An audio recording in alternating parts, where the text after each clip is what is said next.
Stand by to launch FanStream Sports. 3, 2, 1. Let's start. Hello, sports fans. Welcome to FanStream Sports. Nothing but pure sports. This is the JP Show. JP, it is so good to hear you back on the air. Stand by. Now, here's JP. All right, a hearty good morning on this Tuesday. Fortunately, the world we live in, as we speak right now, there's been 5 to 7 people shot in a Brooklyn subway. Or undetonated devices in the subway as well, which might suggest some type of coordinated attack. We'll keep you posted during the live portion of this streaming show here that we do every morning from 10 to 12. We thank you so much for joining us. We got a lot of people jumping on lately. The numbers are going up, so we really appreciate you guys spreading the word about the JP Peterson Show, brought to you by the law offices of Christopher Palermo and, of course, Bay Area Modern Medical Center as well. We've got lots to get to today on the show. The great Bob Herrig, senior golf writer for Sports Illustrated, will join us at 10:15, fresh off his Masters appearance, but probably his 25th consecutive Masters appearance. So we'll chat Tiger, Scotty Scheffler, which has become a very interesting story as well, because he dared talk about his faith in his post-Masters interview. How dare he? So we'll talk with Bob Herrick at 10:15. At 10:30, the great Scott Reynolds from Pewter Report will join us as well. We'll get into some more mock drafts. The draft come up, and we'll also kind of break down the great Florio fantasy article that he wrote about Tom Brady going to the Miami Dolphins. Just can't let it go. It's kind of funny.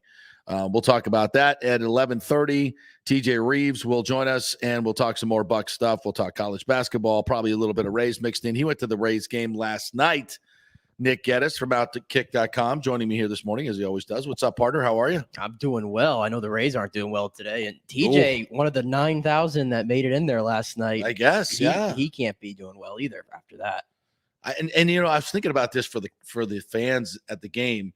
You know, Cash just kind of waved the white flag early on in this game, like second inning. Well, first inning, right? First inning, Patino goes down 13 pitches in with an oblique strain. Yikes. Yarbrough goes down earlier in the day with a groin strain. It's supposed to be just 10 days, but you never know.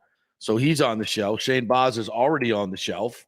It appears that JT Chagua will be headed to the IL as well. There's a possibility of that. What the hell is going on with these Rays pitchers? It's every year, man. It's every year. Go down the list. 60-day ILs. Nick Anderson. Good God. Pete Fairbanks.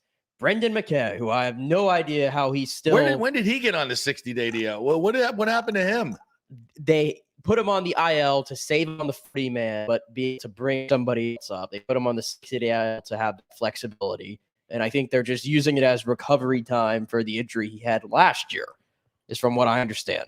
But I didn't know he was on the IL till literally like last night. Wow. So they're on the IL, and then you've already got Baz, Yarbrough, Patino, Yanni Chirinos is still there, by the way. Forgot about him. That's right. Would have been nice to get a major league pitcher for Austin Meadows, wouldn't it? That would have been really nice to get a major league starting pitcher. It would have. Oh, but that would have added salary. That's right. There's no way we could. The only guy we could get was that prospect, which obviously keeps the payroll low for future years. Would have been nice to get a major league pitcher and if you for an all-star outfielder. If you have been a good idea. Eric Neander. If you consider that the Rays, by going quote unquote all in last year, their pitching depth is not there anymore like it used to be. Because they traded Joe Ryan. Drew Strootman is another one of those guys that we didn't talk about that's gone. Right. So they're left with this. They have 3 guys left on the 40-man roster they can use. Colin Poche, Ralph Garza Jr., and Calvin Foucher. Foucher. So you can pronounce that another way, too. I don't want to do that. Don't want to do that today. But that's what you're left with for the Rays. Yeah. And you're 4 games in. Yeah. 4 games in. Yeah. Yeah. Like I said, would have been nice to get a major league pitcher. I mean, people love that it wasn't a salary dump and nothing to do with it. Yeah, it has everything to do with that because you go get prospects instead of people that make major league salaries. But we have the flexibility to make moves. Okay, go make a move. But we already traded our biggest trade chip. Damn it. Let's go get Isaac Paredes to get on the mound. Yeah. Well, we could bring him up to play short or third. Yeah, we have lots of infielders. Okay. Anyway, moving on. It was a disaster last night as Patino went down. Chris Mazza comes in. Meatball Mazza, as he's now going to be referred to as. There were 3 pitches that I still don't know how the A's didn't swing at and hit home runs, but the 2 guys that followed, he hits the first batter, and then so it's 2 on for Seth Brown, and all we could say here is, watch out, scoreboard, because here he comes. Listen to this sound. Seth Brown, and he hits one high and deep to right. Phillips turning around, and that baby is gone. Yeah. That was off the scoreboard. That was off the scoreboard. One of the furthest balls I think I've seen hit from the left-hand side in the Trop. 90-mile-an-hour cement mixer right over the freaking middle of the plate. Then he throws another one to Pinder on the first pitch that he just looks at. And I was like, dude, why did you not swing at that meatball he just threw you?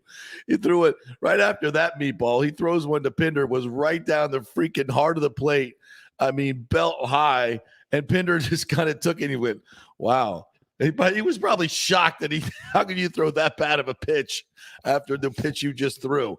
And then so Pinder went deep. And then there's, at that point, I think Kevin Cash said, all right, it's what, 4-0? Yeah. And we're going to throw in the white towel?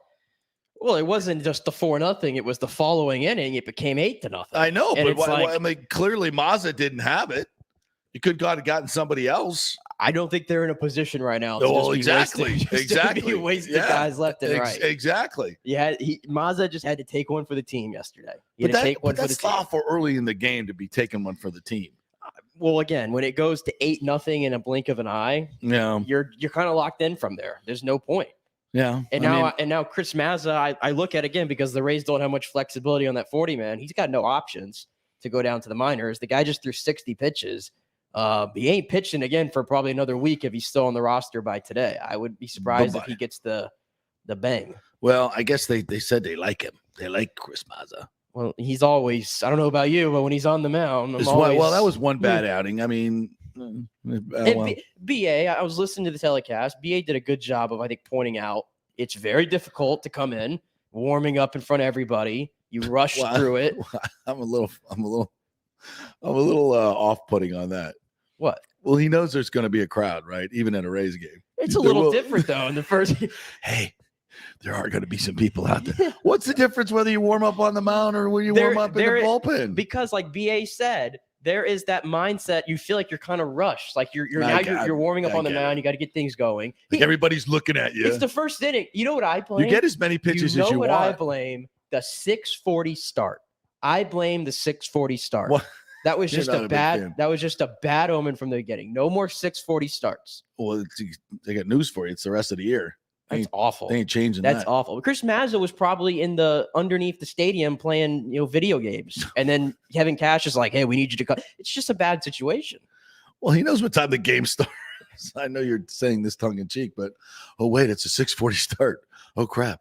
Starting a half hour early this year. I don't know. Well, maybe their body clocks are off a little bit. Yeah, they absolutely. But with that being said, Chris Mazza has always scared me a little bit when he was on the mound last year. Yeah, he doesn't have great stuff. No. Not a lot of positives from last night for the most part. Wander Franco, another 3-hit night, is now hitting 600. It's like that dude barrels it up every single time. It's like watching Tony Gwynn hit. He just hits on the meat of the bat, or we watched Miggy the other day do that against the Yankees in spring training. Some dudes just put the freaking meat of the bat on the ball every stinking time. You kind of wish Tony Gwynn was still here and you could listen to him talk about Wander Franco. Oh my God, you wish. Yeah, absolutely. Man, this kid is just unbelievable. And what about the play he makes at shortstop? I mean, he's the running play the other day that he makes. He plays the game with such vigor. Yeah. Sometimes I'm like, hey, chill, kid. It's game 3. I don't think I'm exaggerating. The most exciting player in the history of the franchise. Oh my God, yes. Every time he's up, it's like I have to see it. Yeah. I have to see it. Nah, he's amazing. And then there's our friend Brett Phillips. Yes, there is. Maverick Phillips. My God, I was doing the Sports Web last night, Peter Blake's podcast, And Brett Phillips comes to the mound, and I'm like, dude, I just got to be honest with you. I'm half doing this because Brett Phillips is on the mound. Something fun is going to happen. And the dude is he's just the most entertaining thing in baseball. He's like Meadowlark Lemon of the Harlem Globetrotters, if you don't know, for a younger generation. He's like the Harlem Globetrotter of baseball. He's just out there having fun, doing what he does. By the way, makes an unbelievable catch in right field during the game. Sliding catch down in the corner. Incredible. Then comes to the mound, is throwing these moon balls.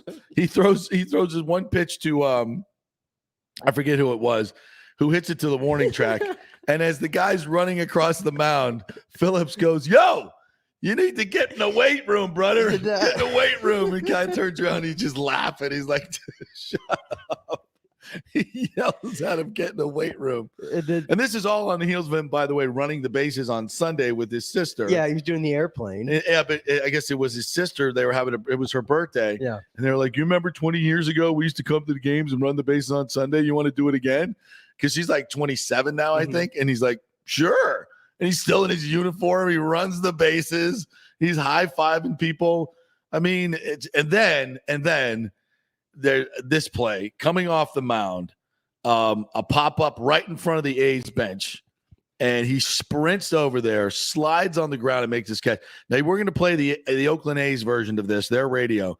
Dallas Braden, who once threw a perfect game against the Rays, is in the booth, and this is the guy who is just cackling like a child, like Kamala Harris. Cackle away. Action and watching the velocity at which it's coming in with. Watch Phillips. He may catch it. And he did. Out number 2. Have yourself a day. He pops up with the 2 fingers. Kevin Kiermaier. That was absolutely ridiculous. He runs, I don't know, what is that, 90 feet?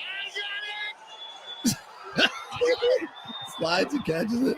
You know what we call pitchers that make plays like that, Cut? Athletes. Athletes. What a play.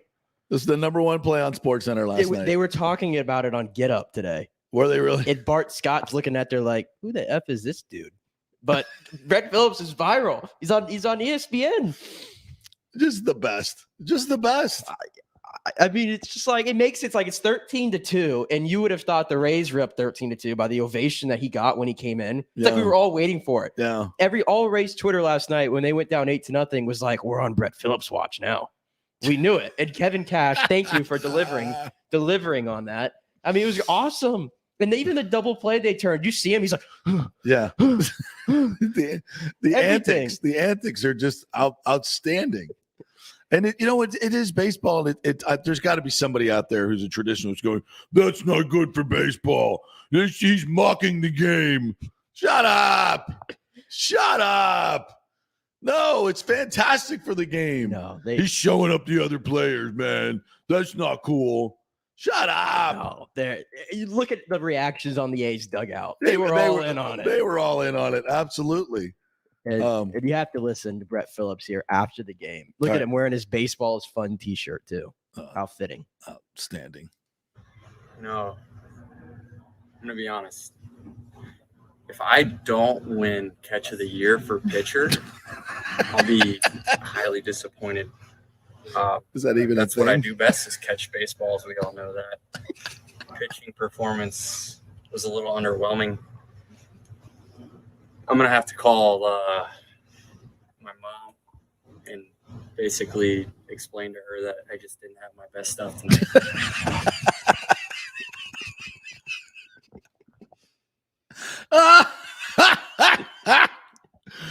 I wish, did he rip off another 20 cliches? I could listen to his whole thing. Do we have the whole interview? No, that was it. Oh, my God. Oh, my goodness. I have to call my mom to tell her I didn't have my best stuff tonight. Have you seen, like, if I don't win Catch of the Year for pitchers, is that even a thing? Do they have that? It needs to be. He needs an actual plaque, award, all of it. Yes, he does. Have you seen, like, Sunday Night Baseball's been doing this thing where they have the guys mic'd up in the game? Yeah. This guy needs a mic on him. Oh my God! Every game. If you want to make baseball fun again, you need more people like this guy. Well, you could. I would mic him up like as part of the broadcast team. Like every time he's in the game, he's on the mic, and it's BA, Dwayne, and Brett Phillips. Ooh, like that's the broadcasting. That's king. Yeah. Why not? Why not? Why not? Literally, it's baseball. I mean, we need to pick it up. We need to make it more fun. Miking up these players during the games is they started it in an All-Star game a few years ago. It's fantastic. And a guy like this who has a great, deadpan sense of humor. Hell, put him in the announce booth for the All-Star game. Yeah, put him in the announce booth. Well, they made him he was there last year. World Series reporter. Yeah. When he retires, whenever that day comes, he's gonna be a hot commodity. Watch out, PA. Watch out. He's coming for your job, brother. Just phenomenal. All right, we'll take a break. When we come back, Bob Herrick's going to join us, and we will talk some golf as he arrives back from the Masters. Tiger Woods, Scotty Scheffler, and what about all the big names that just flopped? Let's talk about that as well when we come back.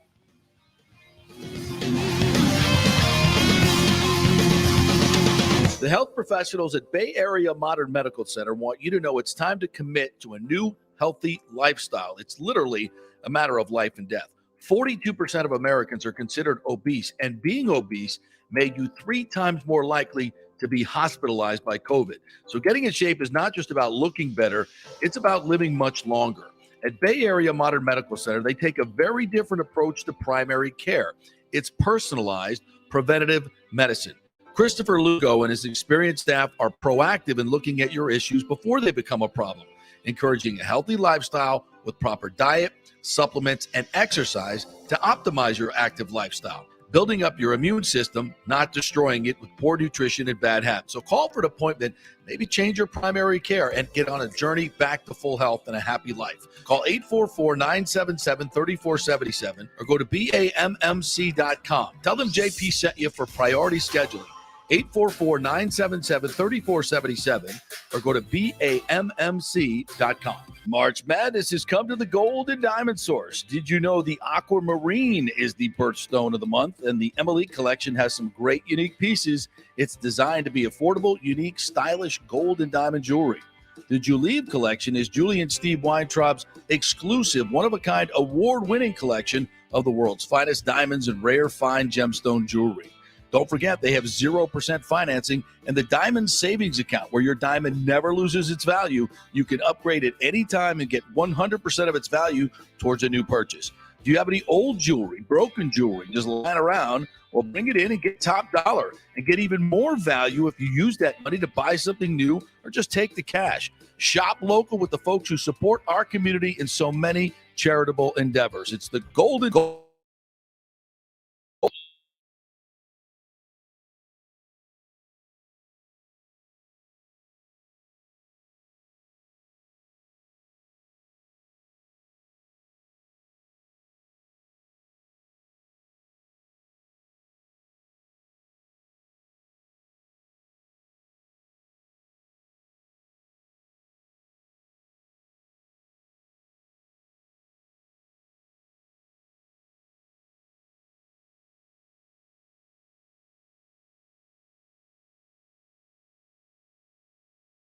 At PalermoPA.com. The world economy is in chaos, and mortgage rates are going to go higher in the next few months. Meanwhile, home values are up 24% in some neighborhoods of Tampa Bay. Do not miss this opportunity to refinance your home, get some much-needed cash to handle skyrocketing inflation, and fill up your car. Contact Scott Fitzgerald at American Mortgage Services. Even if you've recently refinanced, Scott can make the deal work because he charges no lender fees like the big boys do. He will also shop your loan around to dozens of lenders and get the best rates and terms. Let them compete for your business. The big banks charge huge lending. Customer service is simply a phone number with endless wait times. Scott is local and will personally take your call. Here's his cell phone number. Tell him JP said you could call. 813-294-7595. Scott's done over 3,000 loans, including many coaches and athletes. He will answer your calls and concerns and give you workable strategies to be smart with your money. Reduce your payments. It's not just what you make, it's what you keep. 813-294-7595, or email him at scott@amstampa.com. Coming back at you. Now, more with JP on Fan Stream Sports. It's only just begun. All right, welcome back to the JP Peterson Show, brought to you by the law offices of Christopher Palermo. Welcome in Sports Illustrated golf writer, the great Bob Herrick, joining us now. What's up, Bob? How you doing? I'm doing well, thanks. How are you? Beautiful weather. Well, sort of at the Masters for the people covering it, maybe not for the people playing it. It was a bit windy there, I guess, and chilly at times. Saturday was rough. That was a cold day. Ooh, yeah. Those were tough conditions. I mean, that is not. I'm sure it's not what Tiger ordered up. That was about as bad as it could have been for him. Cold weather, windy, everything that everybody was dealing with. But I mean, all in, he didn't win, but it sure felt like it. What were your thoughts on the whole Tiger experience? Yeah, no doubt. I mean, if you and I were talking, at the Valspar, yeah, I wouldn't have thought that he was playing the Masters. No chance. Just a few weeks ago, no way. And the fact that, it's clear at some point it became his goal to get there, and he wasn't going to tell any of us. And he just was determined. And that alone is sort of a victory. I think it was too soon. He's got plenty there in his game, to shoot 71 the first day.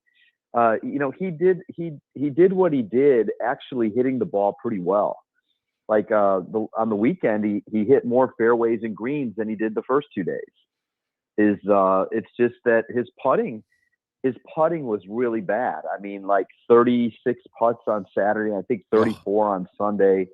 And that is mostly attributable, I believe, to his lower back. Yeah. When that is sore, he doesn't get into the correct posture, and it messes up his stroke. And I mean, the same goes for his chipping.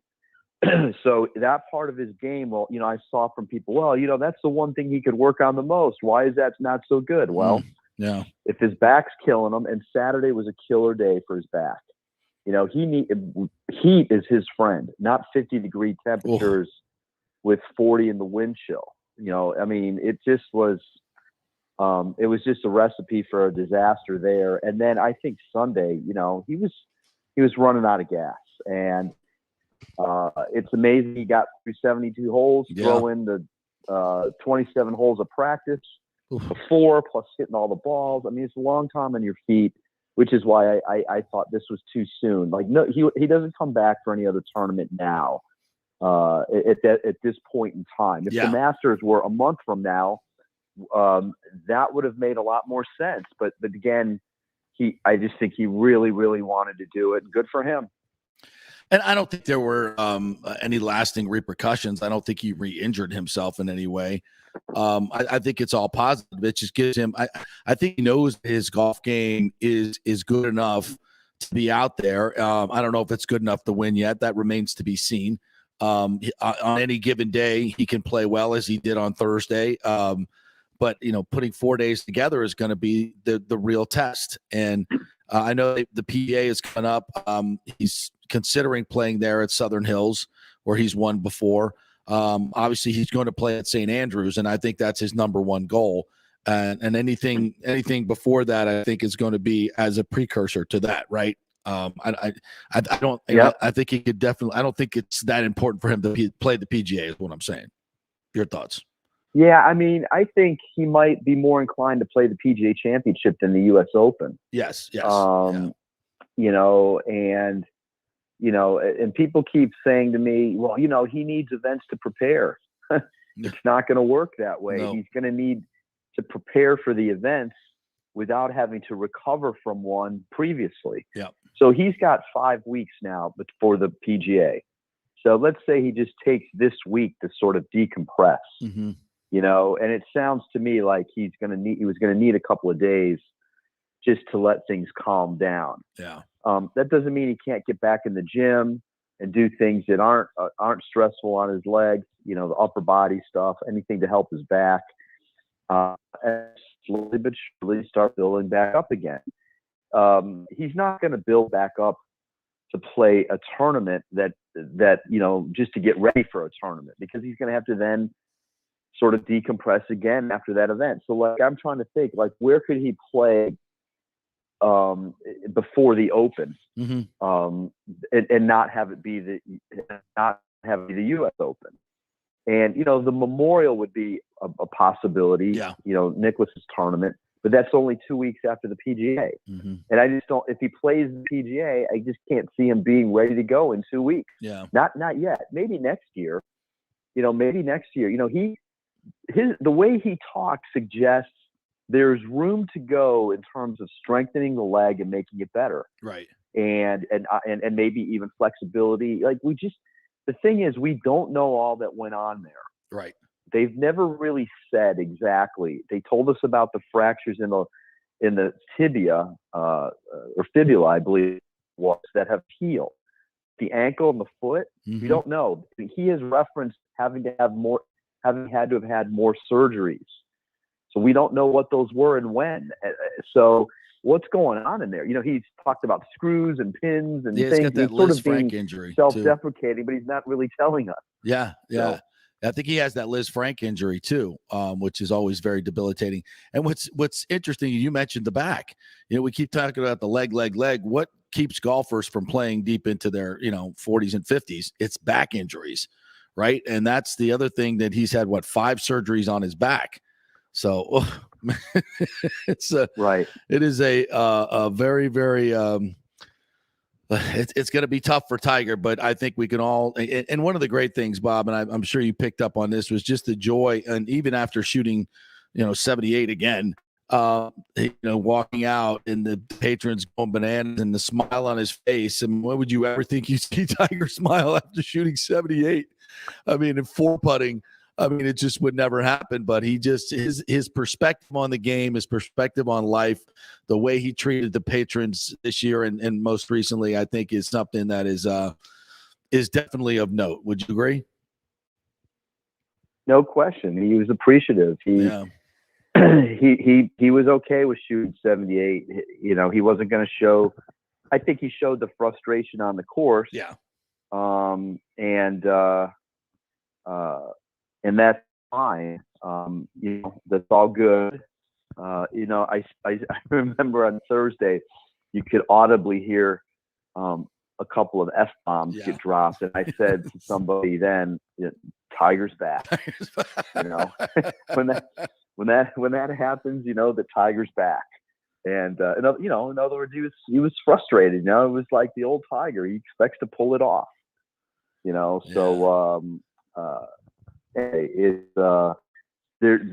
yet when it was over, he had the calmness and presence of mind to keep it all in perspective. Yep. It's fantastic. Bob Herrick joining us here, Sports Illustrated golf writer back from the Masters. All right, Scotty Scheffler, what a story this guy has been.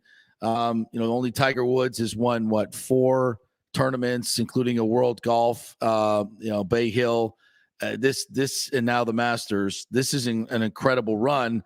Everybody wants to know, does it have staying power? What do you see in Scotty Scheffler that might be a little different, or is this just a hot streak? Yeah, it's a great thing that we have to watch now, because I'm not sure.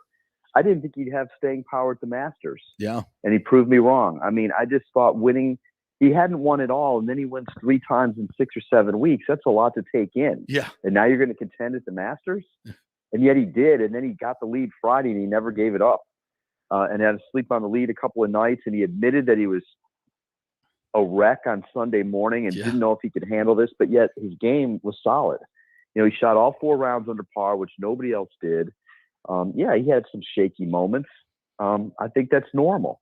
And that's only got to give him some confidence to be able to keep going. I think if he's able to do that, now it's just more a matter of, can you deal with the outside stuff? Because that's going to be the hard thing. I think is to put all that aside and try to keep doing what you're doing. And he seems like a nice guy. He's got things in perspective, and but now he's going to have to deal with, he's going to get a lot of attention, and deservedly so. And does he start messing around with golf, equipment changes or, people throwing money at him, all that kind of stuff. Yeah. Where would you rank the chip in on 3 in Masters lore? I don't know that it's top 10 or anything like that, or top 5, but it certainly was top in timeliness. Yeah. Yeah. You know what I mean? Yeah. Like, and it was just like, it was such an important moment because he was shaky early. Yeah. Cam Smith had birdied the first 2, I believe. Yeah. And cut the deficit. And now he's looking like he's going to have this, a par putt of some length if that doesn't go in. Yeah. And it goes in. It was huge in terms of timing, and like, I don't even think it was a great shot necessarily. It was really, it was fortunate. It was fortunate, I think, that it went in. I mean, it wasn't a bad shot. I don't think a shot chipping to the 3rd green is easy. No, he chose the bump and run, which is maybe a little bit more. I think people would maybe say, and there's a little bit more luck involved in that, but I thought it was an interesting choice, and he executed it too perfectly, bumping it into that hill. That was the only way you were going to be able to really kind of slow it down and keep it on the surface or have something makeable, right? Absolutely. I mean, look, it was the thought process of it was fine. I mean, and that's what's good is he has that kind of thinking. Yeah. And for a young guy at Augusta to do that. And I just thought, though, the shot itself, like, if it doesn't go in, look, it might have been the best he could have done. He might have had 6-8 feet. And are you gonna have the nerve to knock that in and keep the lead? Yeah. And instead it goes in, and that was huge. And I thought a telling point was Saturday when he hit the horrible drive at 18. Right. And there was a lot going on there, a lot of, the drop and the drama and where to drop it and looking for the ball. It could have been a disaster. It looked like double bogey was coming. And like, he just flushes that 3-iron up there, 230 some yards, like it was nothing. It was incredible. And then he still had to get it up and down with a putt from back of the green to make 5. I mean, that had to be a very calming, thing for him. Man, I handled that. Yeah. That was pretty good, Yeah, there were a lot of great moments. Whether or not he can keep this going is a great question. I think we're all going to be watching. You know what's interesting is I thought his answers about his faith, and I'd be interested to hear what you have to say about this, Bob, because I didn't hear a lot of people talking about it, and he said it. This is the main reason I play the way I play. If he'd have said, I got a new driver, it's got this new face on it, and it's the best I've ever driven the ball, that would have been a huge story. But he tells everybody that the reason for his success is his faith, and especially the story about his wife said, listen, stop crying. If you shoot 82, I'm still here. God still loves you. You still have your faith. Everything's still here. Go out there and just play. And I think that was a huge part of his mindset from a sports psychology standpoint, if anything else, that helped him win this tournament. Where do you fall? No doubt. Yeah, I mean, listen, whatever works, right? Right. Let's be honest. Some of that's going to be uncomfortable for people. Yes. Yeah. To listen to hear that and listen to it.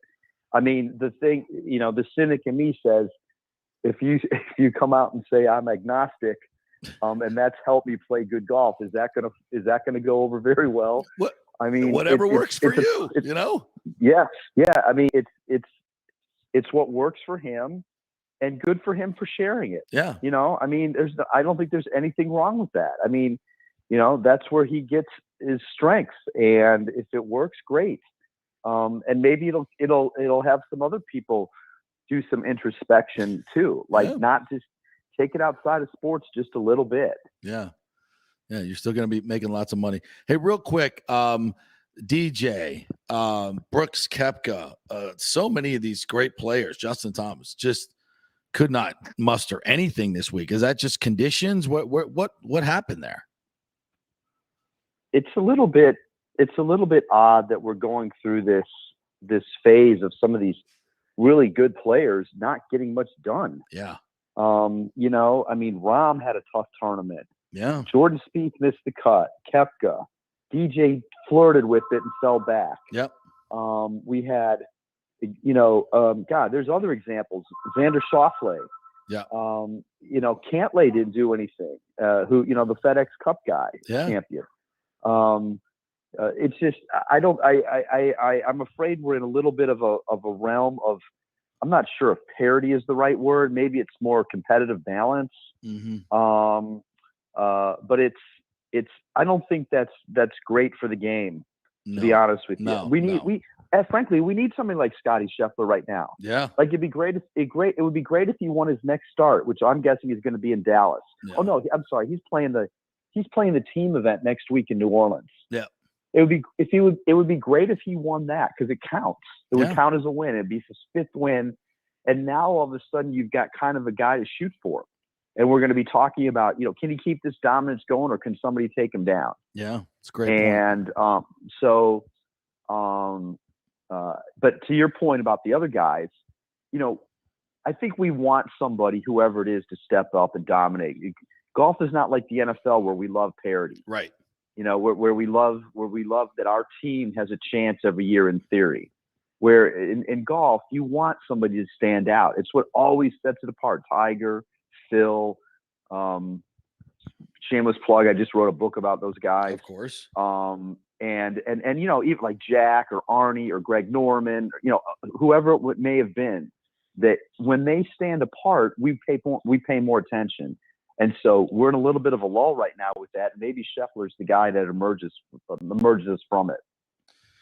All right, my friend. Yes, it's Tiger and Phil, and it's out at all the places that you can get books. It's all there. That's why we bring you on, not only for the great information, but to get your book out there. It's a fantastic read. I'm looking forward to it. And you can get it at Amazon and all those other places. You doing any book signings soon? Hopefully. I'm afraid that would devalue it, so I'm trying to not. They're having me do a bunch of promotional stuff and maybe some talks at local clubs possibly is in the works. Yeah. In which case the book would be signed, but I'm very, very fearful of that. So I don't want to drag it down. All right, Bob. Thanks, man. Always appreciate your time. Great stuff. We'll talk to you down the line. Thanks, buddy. Thanks, JP. Be well. All right, quick break. Scott Reynolds coming up. Pewter Report. We got lots to talk about. The Florio fantasy continues. Brady Miami. Not happening. Stay with us. March Madness has come to the Gold and Diamond Source. Did you know the Aquamarine is the birthstone of the month? And the Emily collection has some great unique pieces. It's designed to be affordable, unique, stylish gold and diamond jewelry. The Juliet collection is Julie and Steve Weintraub's exclusive, one-of-a-kind, award-winning collection of the world's finest diamonds and rare fine gemstone jewelry. Don't forget, they have 0% financing and the Diamond Savings Account, where your diamond never loses its value. You can upgrade at any time and get big.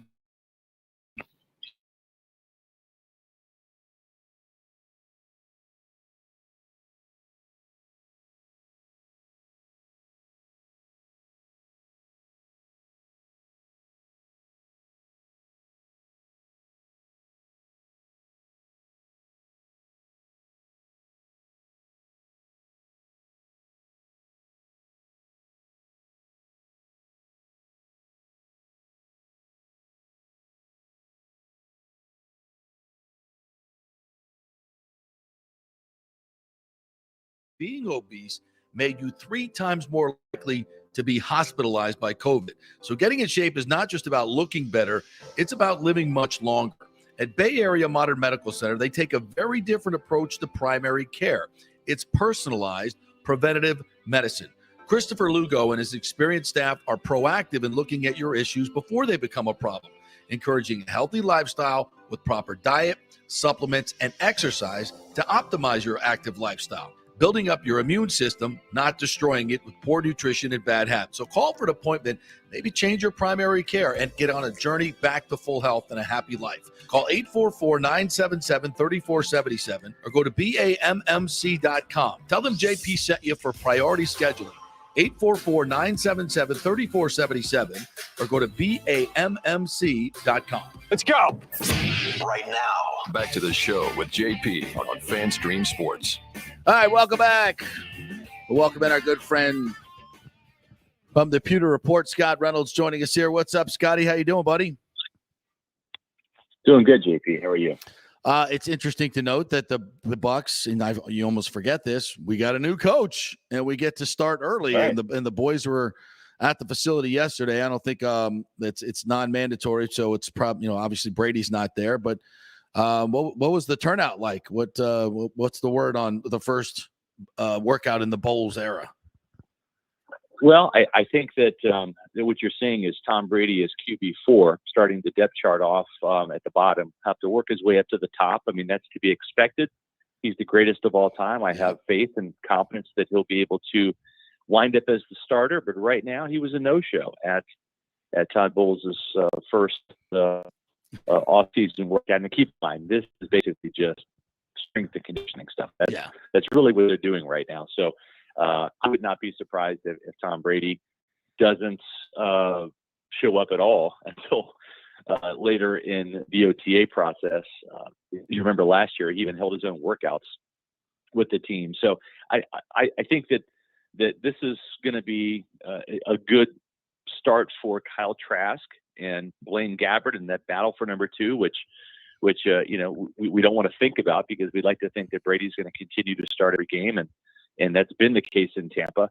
But you always have to prepare for that emergency situation, and nothing can derail a team's playoff hopes than losing your starting quarterback at any time. And that's why this backup battle between veteran Blaine Gabbert and last year's second-round pick Kyle Trask will be important to watch starting this offseason, because it's flag football, right? That's what we're getting into. We're getting into the flag football stage of the NFL season, which is OTAs.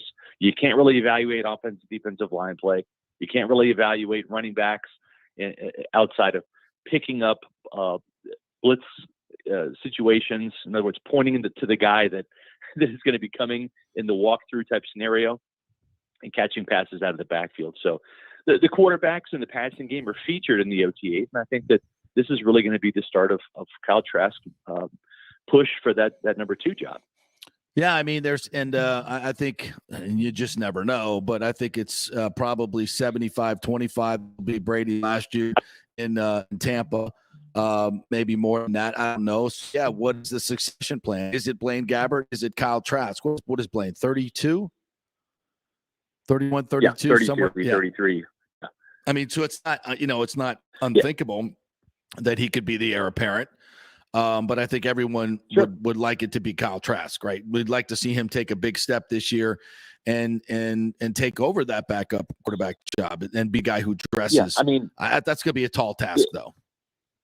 Yeah, it will be, because Blaine has the experience right in this offense. Now, this would be his 5th season, dating back to that 1 year in Arizona.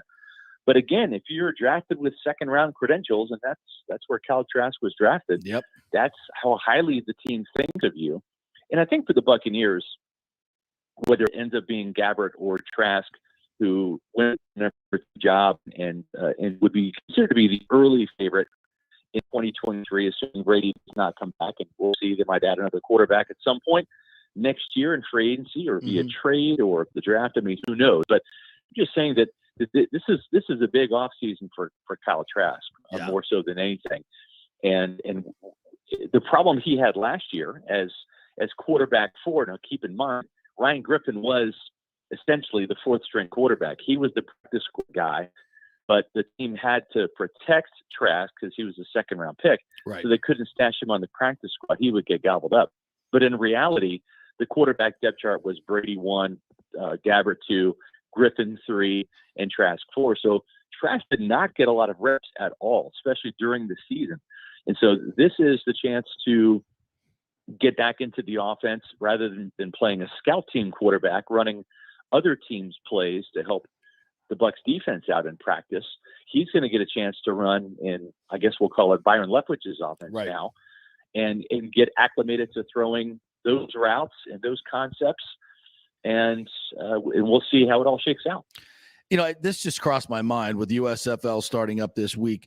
This would seem like a perfect situation for a guy like Kyle Trask to get game time reps, to go play in another league and get game time reps. Now, obviously, the first thing everybody's going to say, oh, my God, he could get injured. And it's like, yeah, he could, but he also could get some really, really valuable experience that you're just not going to get in practices.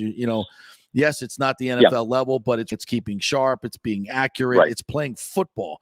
Do you ever see a day where the NFL has a developmental league like that, and uses the USFL to do that? Because this would be a perfect example. So. Yeah, whether it's the USFL, whether it's the XFL, I mean, if you look at Brad Johnson, right? I mean, he went over there and played in NFL Europe. That's right. I think for the London Monarchs. Yep. See one of those two teams. Yeah. And that aided his development. It does put an awful lot of wear and tear on a player, like in a particular year, right? I mean, even Kurt Warner said that when he went from the Arena Football League, the Iowa Barnstormers, right, to the NFL, that you end up playing like 30 games in a season. But sometimes that's what you got to do to make it in this league. Yeah. And for quarterbacks especially, JP, everybody is in favor of the reduction of preseason games from 4 to 3, right? I mean, I think everyone's unanimous in that, especially the season ticket holders that have to pay for that crappy extra preseason game on their season ticket schedule. Awful. But you know who hates it? Coaches, general managers, and quarterbacks that are young and need more reps and experience, because this is a year where you'd love to see a fourth preseason game to really give Kyle Trask another game to show what he can do and develop. And because if it is a close race between he and Gabbert, you got to split the reps in the preseason to make it a fair competition. I think Ryan Griffin probably gets the short end of the stick this year. That's okay. Brady's going to demand first string reps in a series or two, in a couple of games, just to get his timing down. He's that much of a perfectionist, and understandably so. But you're right. For a quarterback like Kyle Trask, and for a league that is starved with developing some young quarterbacks, and they kind of come in waves. This has been a good wave, right, with Patrick Mahomes and Lamar Jackson. Yeah. And now you've got Josh Allen and Joe Burrow. So you're starting to see that resurgence a little bit. But now this is not a great quarterback class in this year's draft. Right. And so when you have guys like Brady who are going to be leaving, you just saw the end of the careers of Phillip Rivers and Drew Brees and Ben Roethlisberger, right? And Brady's going to be next. Who's going to be there to carry on and to pass the torch? The NFL is a league of haves and have-nots. Either you have a franchise quarterback or you don't. Right. And we've Tampa Bay going from Josh Freeman to Mike Glennon to Josh McCown to Jameis Winston. The Buccaneers were parked in the basement of the NFC South, while the Panthers had Cam Newton, the Saints had Drew Brees, the Falcons had Matt Ryan. So for a league that needs great quarterback play, I'm all in favor of sending some quarterbacks to these other leagues to get them some valuable playing time. And just think, if he were playing for the Bandits, how much interest there would be here in Tampa. I think. Oh my God! Yes. So many people would be watching. You could, and even put some other developmental players on that team that just need the work. And Trask is a perfect example, because he's not going to play this year. It's not like you're counting on him and he'll be beat up. It's perfect example. Right. So I think they need to make that happen with Fox being the driving force behind the USFL. This just seems natural. It's the NFL. So something that needs to get done rather soon. All right, let's move on to. Go ahead. I was going to say, especially with the truncated schedule, right? It's not they're playing, 16 games in the XFL. It's going to be a short spring season. That would be perfect for your quarter. Yeah, absolutely. And then when this year, obviously they're playing all the games in Birmingham, but when they're stationed in Tampa, it would be obviously ideal. All right, you did a story on Arizona State running back Rashad White coming to Tampa Bay for a top 30 visit. Are the Bucs zeroing in more on running backs in this draft? Yeah, I think they are. When you look at the commitment that they've put financially to Leonard Fournette, right, paying him $7 million a year on average, that's a pretty sizable commitment. You can bet they're trying to amp up their running game a little bit more. And the Bucs are going to be pass first, even without Bruce Arians, the quarterback whisperer around on the sidelines. You still have a quarterback in Tom Brady, who's the greatest of all time, who just led the league in passing touchdowns last year at age 44. And you still have a former NFL quarterback as your play caller, Byron Leftwich. Plus, you just invested a whole bunch of money into Chris Godwin and Russell Gage and Mike Evans. But having said all that, I think if you go back to the Super Bowl year, the Bucs averaged 94.9 yards per game in 2020. But in the postseason, they increased that to 122.5 yards per game. They had 3 games where they were 140 yards or more out of 4, including the Super Bowl. And I think they want to get to that level of efficiency again, where it's a more balanced offense. If you go back and look at last year's losses to the Saints and the Rams, the common denominator is a putrid running performance in all of those games.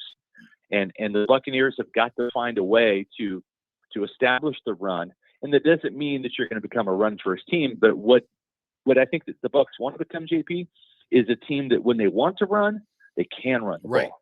And they simply couldn't do that against the Rams and the Saints. And when you have a team full of pass rushers, starting with Aaron Donald in the Rams, well, they want to make you one-dimensional. And when you're one-dimensional, you can tee off on Tom Brady.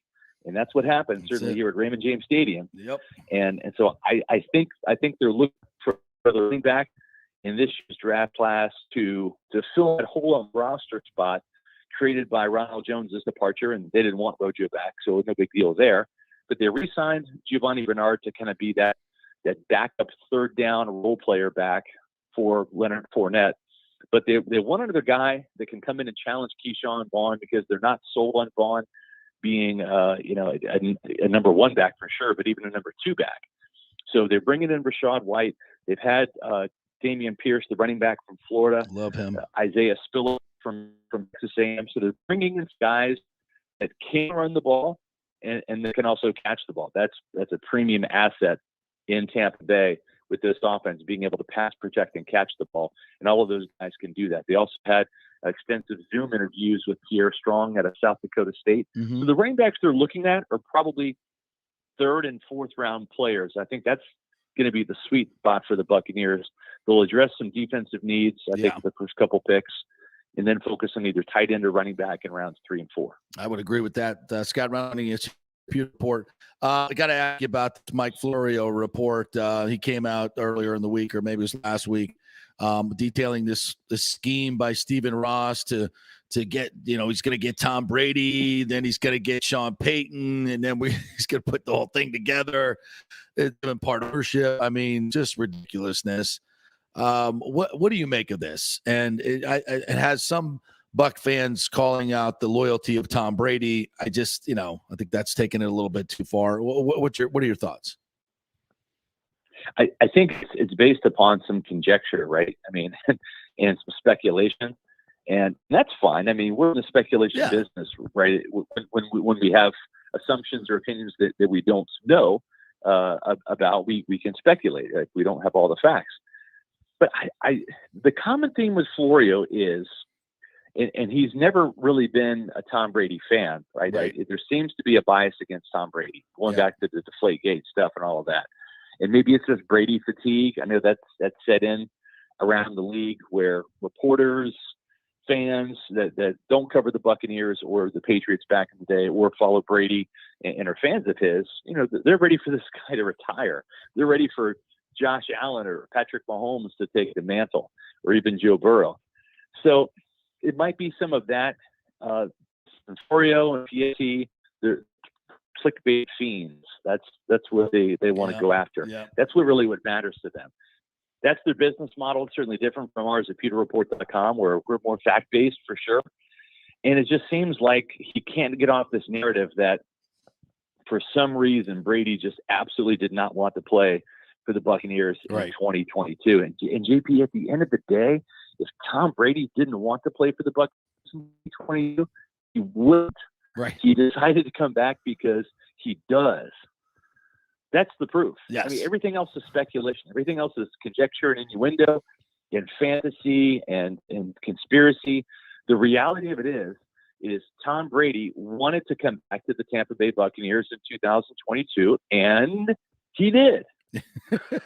Period. End of story. End of story. He's not getting traded to the Dolphins. That's it still could happen. No. How on what planet are the Bucs going to trade Tom Brady to the Dolphins?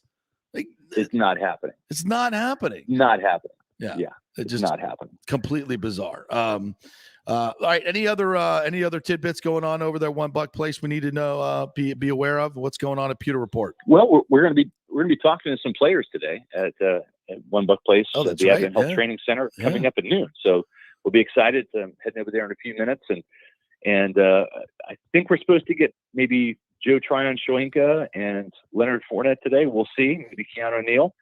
Those would be some guys we'd love to talk to, and we'll see what the Bucs public relations staff can round up for us. But whoever it is, we're going to have all the coverage at pewterreport.com.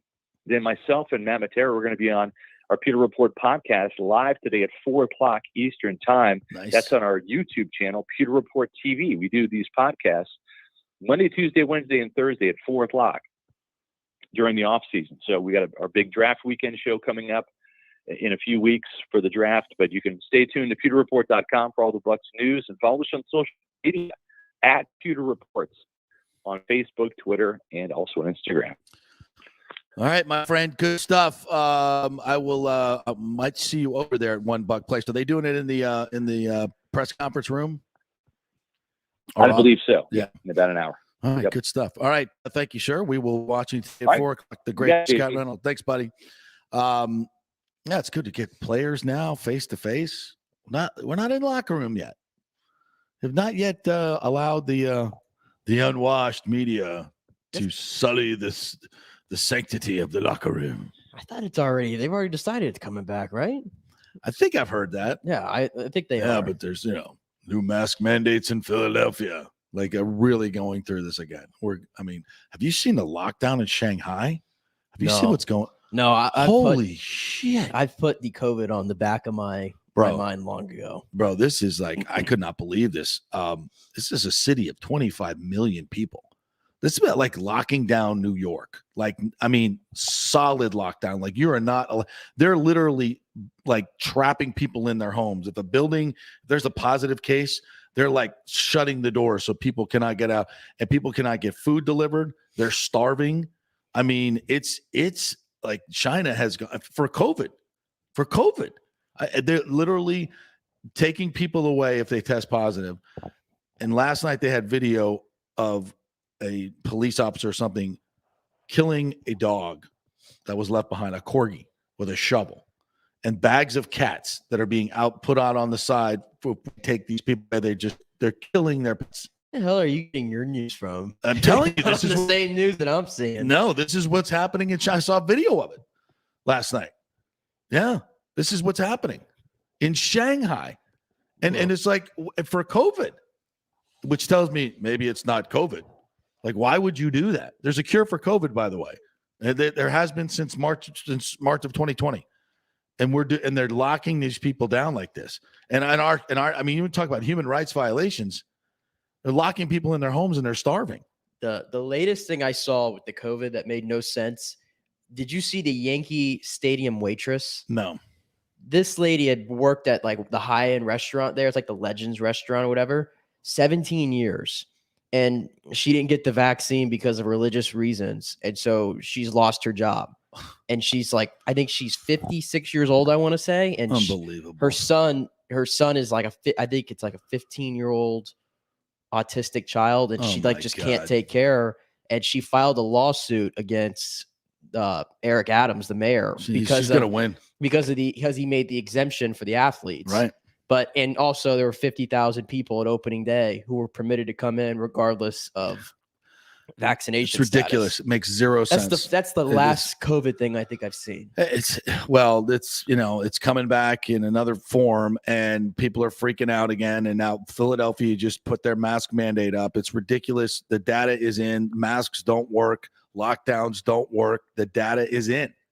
And it's like we're going to do this again. Yeah. It's everybody knows it's political. It has nothing to do with health.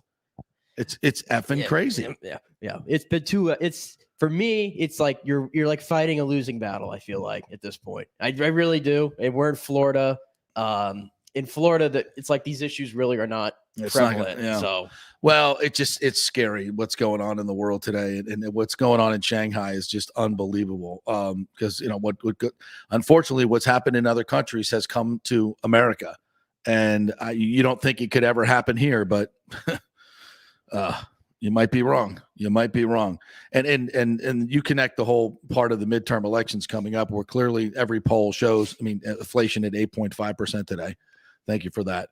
Every poll shows that this is going to be a landslide for the GOP. Ruling parties, when they see something like this coming and can use emergency powers, so to speak, that's exactly what they're doing in China. By the way, Xi has a election coming up there. They actually do have elections. They're not real elections, but there is a, quote, campaign season.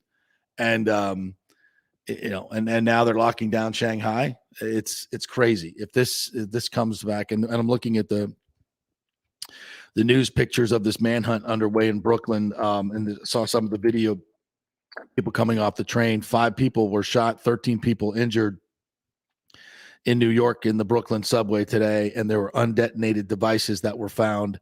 Man, scary world that we live in. All right, we'll take a quick break. When we come back, we'll get into a little bit of the Lightning. They are playing playing at Dallas tonight. Is this a resurgence for them after a 5-0 win over the Sabres, or are they just still a very flawed team? We'll talk about that. Tony Dungy was at Advent Health Center, One Buck Place Advent Health Training Center yesterday for something, and got absolutely ripped on Twitter for it. We'll tell you about that next. The world economy is in chaos, and mortgage rates are going to go higher in the next few months. Meanwhile, home values are up 24% in some neighborhoods of Tampa Bay. Do not miss this opportunity to refinance your home, get some much-needed cash to handle skyrocketing inflation, and fill up your car. Contact Scott Fitzgerald at American Mortgage Services. Even if you've recently refinanced, Scott can make the deal work because he charges no lender fees like the big boys do. He will also shop your loan around to dozens of lenders and get the best rates and terms. Let them compete for your business. The big banks charge huge lending fees. Customer service is simply a phone number with endless wait times. Scott is local and will personally take your call. Here's his cell phone number. Tell him JP said you could call. 813-294-7595. Scott's done over 3,000 loans, including many coaches and athletes. He will answer your calls and concerns and give you workable strategies to be smart with your money. Reduce your payments. It's not just what you make, it's what you keep. 813-294-7595 or email him at scott@amstampa.com. The health professionals at Bay Area Modern Medical Center want you to know it's time to commit to a new healthy lifestyle. It's literally a matter of life and death. 42% of Americans are considered obese, and being obese made you 3 times more likely to be hospitalized by COVID. So getting in shape is not just about looking better, it's about living much longer. At Bay Area Modern Medical Center, they take a very different approach to primary care. It's personalized, preventative medicine. Christopher Lugo and his experienced staff are proactive in looking at your issue before they become a problem, encouraging a healthy lifestyle with proper diet, supplements, and exercise to optimize your active lifestyle, building up your immune system, not destroying it with poor nutrition and bad habits. So call for an appointment, maybe change your primary care, and get on a journey back to full health and a happy life. Call 844-977-3477 or go to BAMMC.com. Tell them JP sent you for priority scheduling. 844-977-3477 or go to BAMMC.com. Have you purchased a home in the last 10 years and the stucco is starting to come loose from the upstairs portion? Well, that can cause serious damage that you can't see the builder and just can't get any relief. That's very common here in Florida.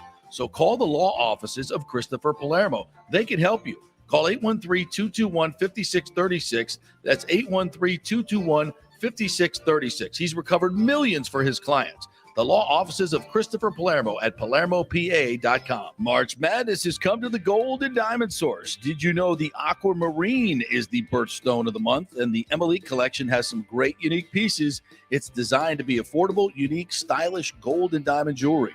The Julieve collection is Julie and Steve Weintraub's exclusive, one-of-a-kind, award-winning collection of the world's finest diamonds and rare fine gemstone jewelry. Don't forget, they have 0% financing and the Diamond Savings Account, where your diamond never loses its value. You can upgrade at any time and get 100% of its value towards a new purchase. Do you have any old jewelry, broken jewelry, just lying around? Well, bring it in and get top dollar and get even more value if you use that money to buy something new or just take the cash. Shop local with the folks who support our community in so many charitable endeavors. It's the Golden Diamond Source, just a short 15-minute ride from Tampa, just over the bridge on Ulmerton Road. Always online at thegoldendiamondsource.com. Italiano Insurance has been serving and working in our community for over 60 years, and it's not just about insuring all the pieces of your life. Italiano is as much a part of Tampa Bay as the Cuban sandwich, Gasparilla, and our Bucs, Lightning, and Rays. They're also active supporters of great charities like the Humane Society, Metropolitan Ministries, and local pediatric cancer centers. Hey, we all need insurance, so do business with a local company with a commitment to our community. Don't call some 1-800 number. Call Italiano and be greeted by one of your neighbors. That's 813-877-7799 or ItalianoInsurance.com. Named the Small Business of the Year by the Tampa Chamber. 813-877-7799. Cryptocurrency is all the rage today. The market cap for the industry is now over $1 trillion. And you read about people making millions of dollars, right? You want to get in, but have no idea what to do? Or maybe you dabbled a bit and you want to unlock the real money-making opportunities and don't know how to do it. There are over 10,000 tokens and thousands of decentralized finance exchanges to navigate.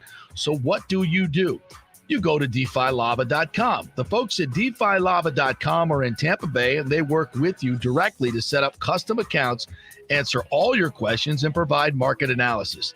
Decentralized finance and cryptocurrencies are here to stay and will change the financial markets as we know them.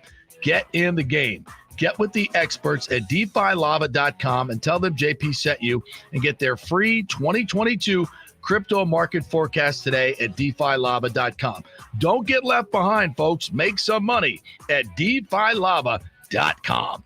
Pure sports. JP is back on. Welcome back. FanStream Sports.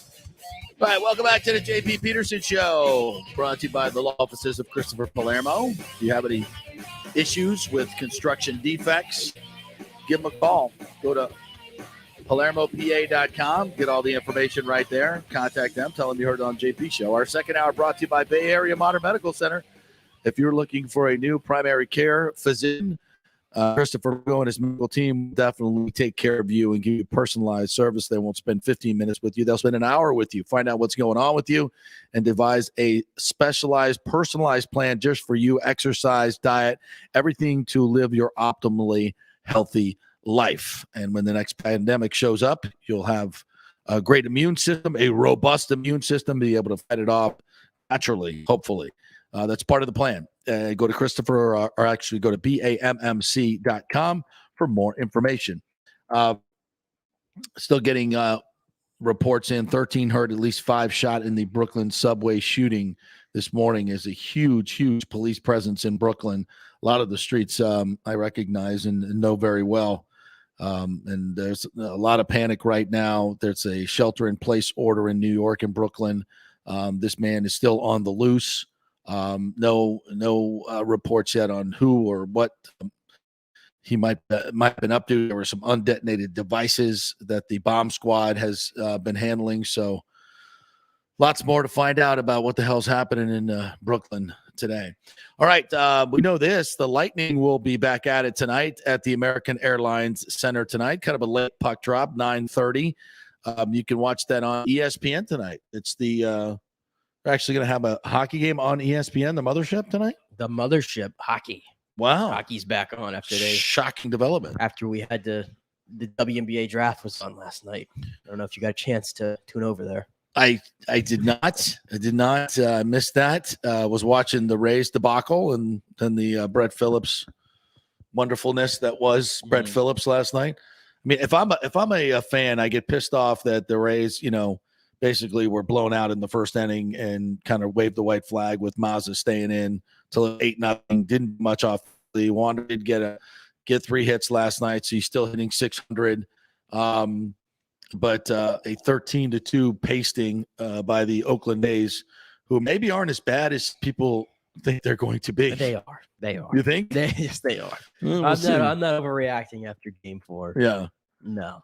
Seth Brown hit a bomb of a home run off the scoreboard, and then they'll be back at it tonight, and we're going to see Tommy Romero. Tommy Romero Yes. coming up has pitched, I think, 12 times since above AA and AA and above. Yeah. So very inexperienced, but his numbers are tremendous, right? Yeah, I told you yesterday. I don't know if I said on the air. He had Yeah, you the did. lowest career ERA or the lowest ERA in the minors since 2019 with a 2.33.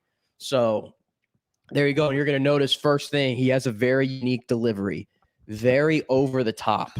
Right-hander? Yeah, right-hander, very over the top. It's like 12, right here at 12. The old Jim Palmer? The old Jim Palmer. 12 all over the o'clock, top. right over the top? Yeah, kind of deceptive. So, yeah, looking forward to seeing it because they need some bodies in there. Yeah.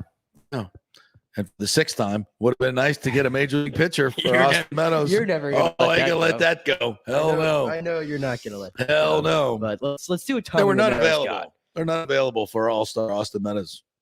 They were not available making the major league minimum that was the problem, folks. All right. So we got, well, you know what? What's great about the 6:40 start is it'll be over by the time the Lightning game starts. So we got another double stuff Oreo tonight. We get Rays and then Lightning tonight, right? Yeah. All right. Beautiful. That my night Great time in sports. My night is set up already to get the workout in early. Tally. So yeah, we got Lightning tonight. We got Rays tonight, and no real news on the Lightning except to say that welcome back Ryan McDonough. What a huge difference he made in that 5-0 win over the Sabres the other night. I just think the team in general is starting to play much more attentive to their back end. Be attentive to your back end. It's always very important. That's what I like to say here. Be attentive to your back end. And that's certainly going to be, how this Lightning team is going to move through the playoffs. And that's when they're paying attention to their back end is when they play their best hockey. And that's what they've got to do. They started against Buffalo. It kind of started against Boston the other night. They did a really good job against Boston as well. Yeah, but they got a desperate team tonight in Dallas who I believe is holding on to the 8th and final spot in the playoffs right now. I think they're like a point ahead in that spot. So they're probably going to be giving the Lightning their best. Yeah. So I wouldn't be surprised to see the Lightning drop one here. I know Coop said that Brian Elliott probably 3 to 4 starts at least here in these final 10 games. 4.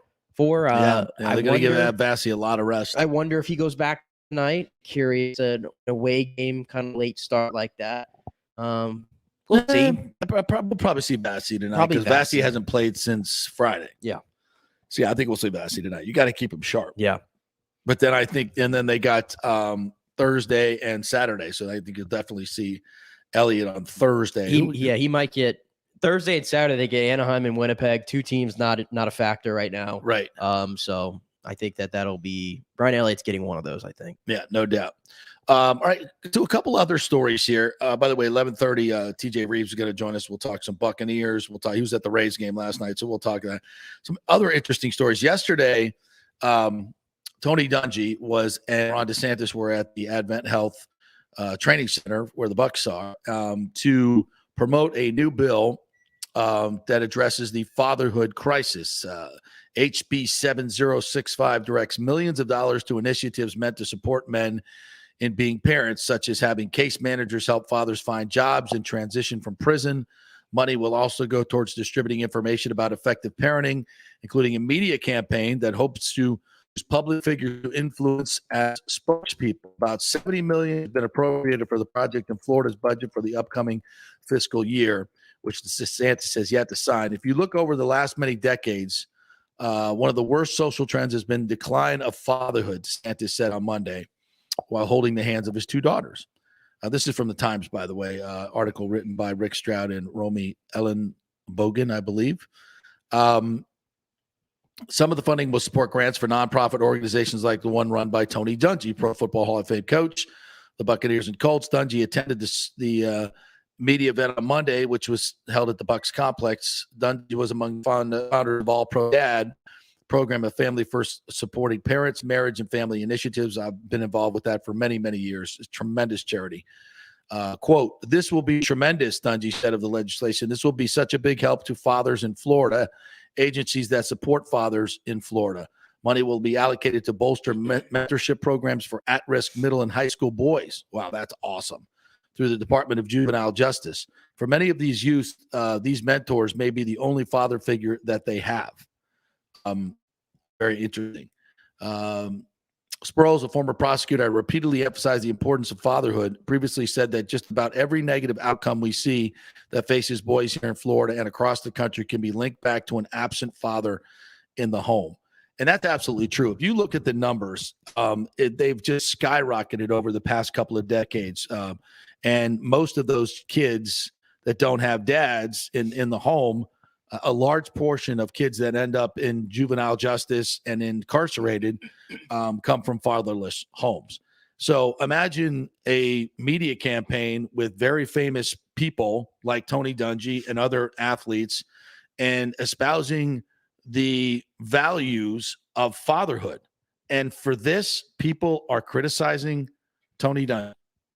Please tell me more, Nicholas, as you wrote the story for Outkick.com. Somebody did. Somebody else wrote it, not me. But yeah, a lot of people saying that there's quotes out there, I guess, from 2014, I think, where Tony Dungy said that he would not draft Michael Sam, wouldn't have an openly gay player on his team.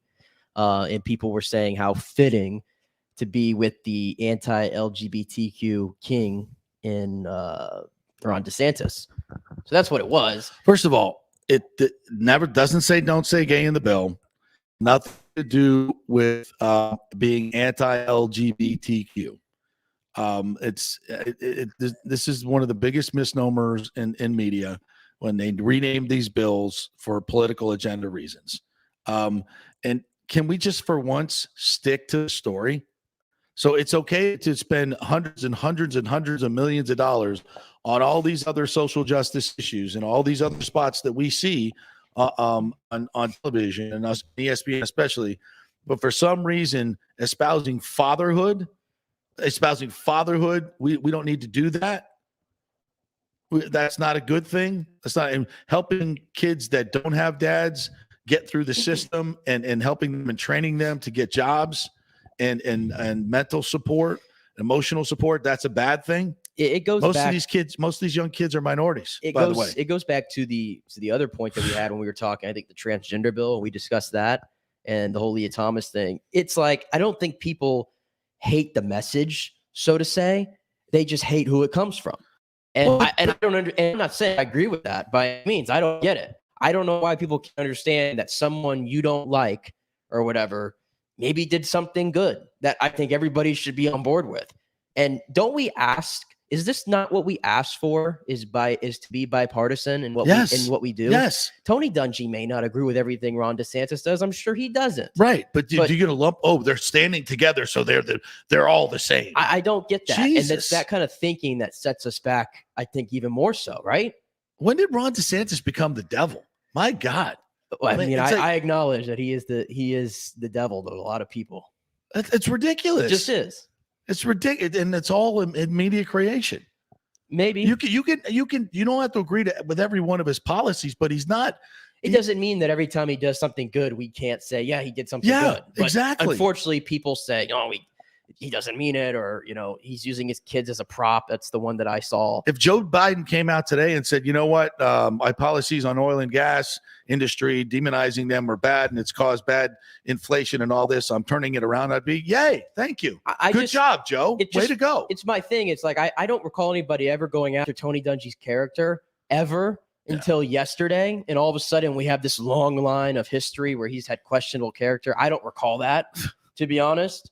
I'll take his character over 99.9% of most of the people on this planet. Yeah, and it's an issue that Tony Dungy, I think, has devoted a long time of his life to, by the way. Well, Dungy said, and if you know anything about the Abe Brown ministry, he did incredible, great ministries here in the local area, passed away a few years ago. He said, I asked Abe Brown, how do these young boys, 19, 20, 21 get in prison? And he told me it's a socioeconomic. It's not racial. It's not education. It's none of that. 95% of these boys did not grow up with their dad. I mean, so this is one of the few programs where you're really targeting something that is really, really at the root cause of a lot of the issues and the social issues in this country. And you're doing it in a very, I think, positive way. And even with that, you got people that just can't stop themselves. It's so close-minded. And I just, this is why we can't get anything done in this country. It's ridiculous. And it's something that's so needed. I mean, I don't understand why more black athletes don't talk about this issue more, because it's something that's really crushing the African-American community and a lot of different communities, but that one specifically, the lack of fathers in the home. And there's so many great role models out there. Look at Mike Evans. You know, I would stand. What can we have Mike Evans doing these promos? And I think young black men, young white kids, everybody can look up to these great father figures, these great role models, and what they've done. Tony Dungy being one of them, and celebrate that and make that cool. Why don't we make that cool? It's just society. Society is not where it needs to be, I don't think. Well, it's the media narrative that nobody wants to talk about. Thank you, Ron DeSantis. Thank you, Tony Dungy, for bringing this very, very, very important issue to the forefront and doing something about it instead of just talking about it. And I think that, All Pro Dads is a great organization, and I'm glad our tax money is going to that personally. And thank you for the Bucs for allowing them to use Advent Health. I'm sure they'll catch crap for that as well, for having Ron DeSantis come into their facility. Oh my God. Do you have the Cam Newton audio for me? Well, I was going to ask, don't we have TJ coming up now? 11:30. 11:30. I had it confused. 11:15 is usually his time. Yeah. To push him to 11:30. He's got, you know why? Because he's got fatherly duties today. He's doing a special project with one of the twins because he's a great freaking dad. And we should celebrate that. So yes, he will be joining us at 11:30. Yeah, but we'll play this Cam Newton audio, and I have not. I've not heard this. I have not heard it either in full. I've only seen the quotes. So this will be like, I guess, our instant reaction to this. So let me cue this up here.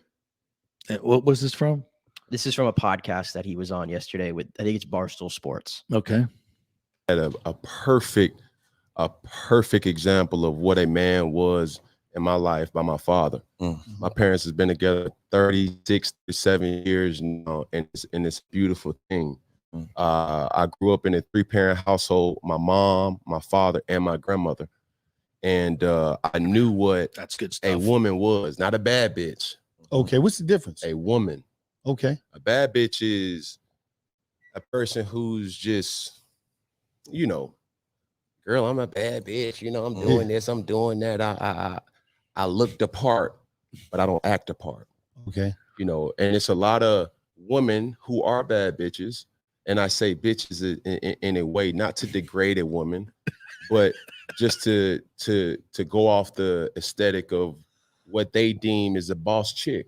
Now, a woman for me is handling your own, but knowing how to cater to a man's needs, right?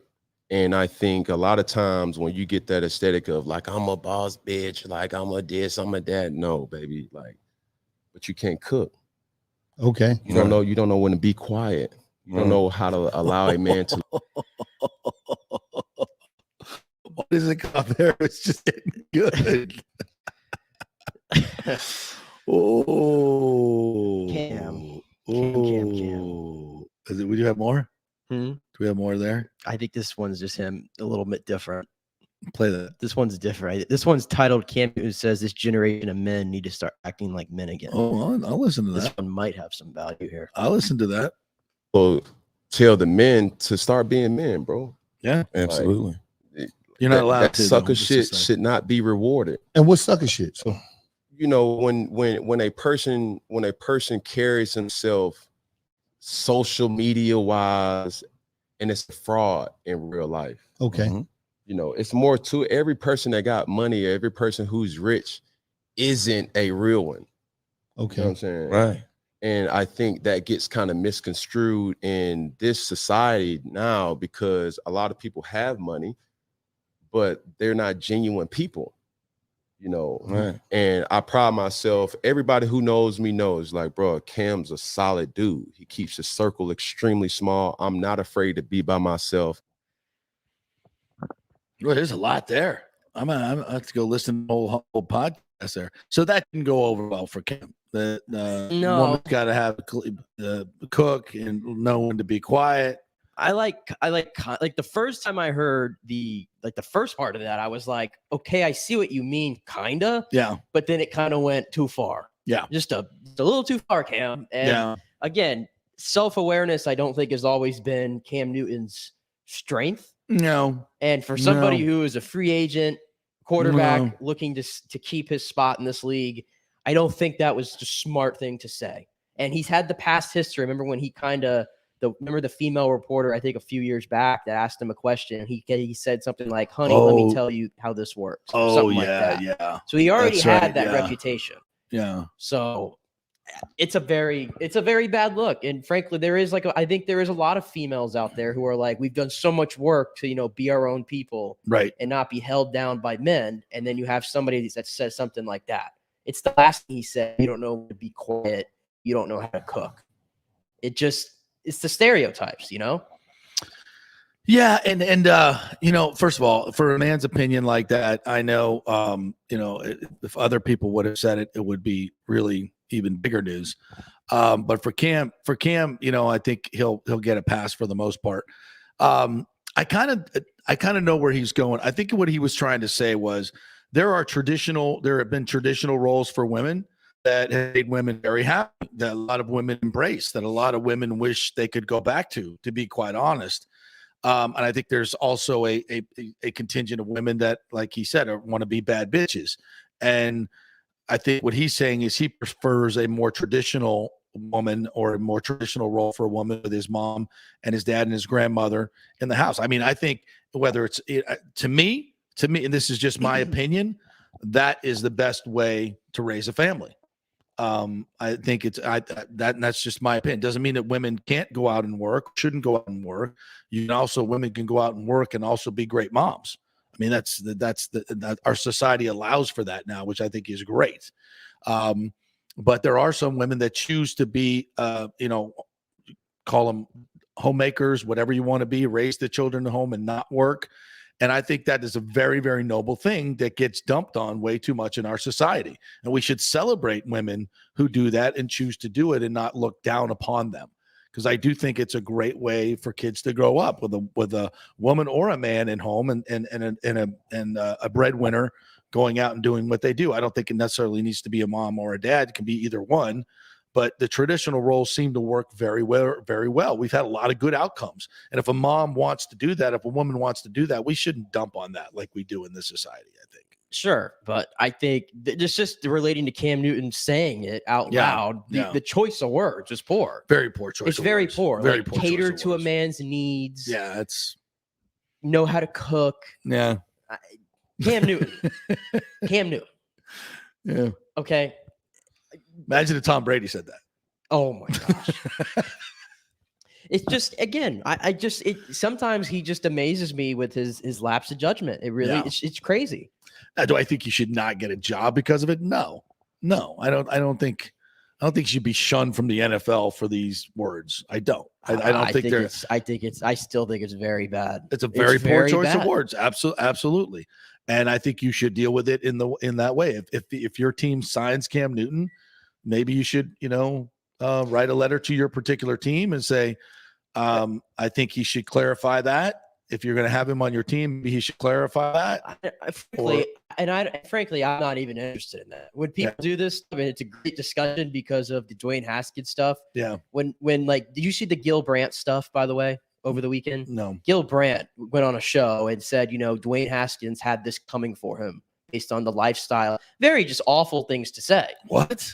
Yeah, very awful things to say. And then Gil Brandt, then goes on Twitter and walks back. And I don't need apology statements. I don't need you walking back. You said it. Yeah. You said it.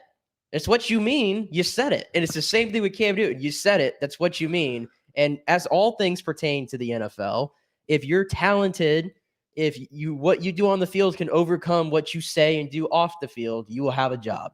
Okay? Cam Newton, at the end of the day, is a 32, 33-year-old quarterback that is not anywhere near what he used to be talented-wise. Right. And I do think this comes with its own baggage. Yeah.